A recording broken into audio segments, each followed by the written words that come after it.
Przesiedł do mnie do Perdegunów stary Krzysztof Pampk z Pampływa. Mackły, josa doch nie mogę nijak doznać, co to je mini i maxi. Dzele jest, siandze łetim ledze gadają i wiedzą, co to je, a je tu, zacny gbur Krzysztof Pampk z Pampływa, nie wiem ani ruś. Na ziemię życie, co to decht je, to mini i maxi. Kłe mini i maxi, to je taci mini i maxi.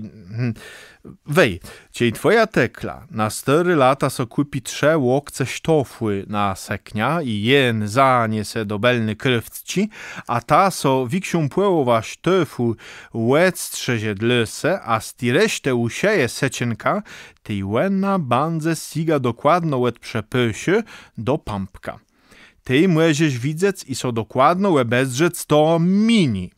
A ci ten sztof zaniese do łódce wsi krywci, co letamniejszą płyłowa dla sełec strzezie, a stiwiksi płyłowe usieje secienka, tej łena bandze siga łet przepysie zakłelunka.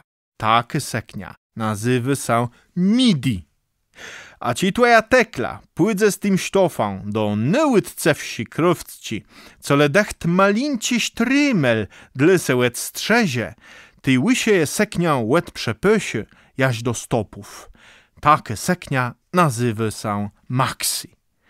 A ciej tekla łeblecie maxi, tej te nie uzdrzyś ani mini, ani kwelana, ani sztek łyda, ani ni żadnych inszych pokusnych rzeczy. Kwetere jo wim, co to je mini, midi, maxi, a na wierzch wim je sztele, że z pół łokca sztofły wedy dla tekle tyś to mini. Chcę byle so zarzec.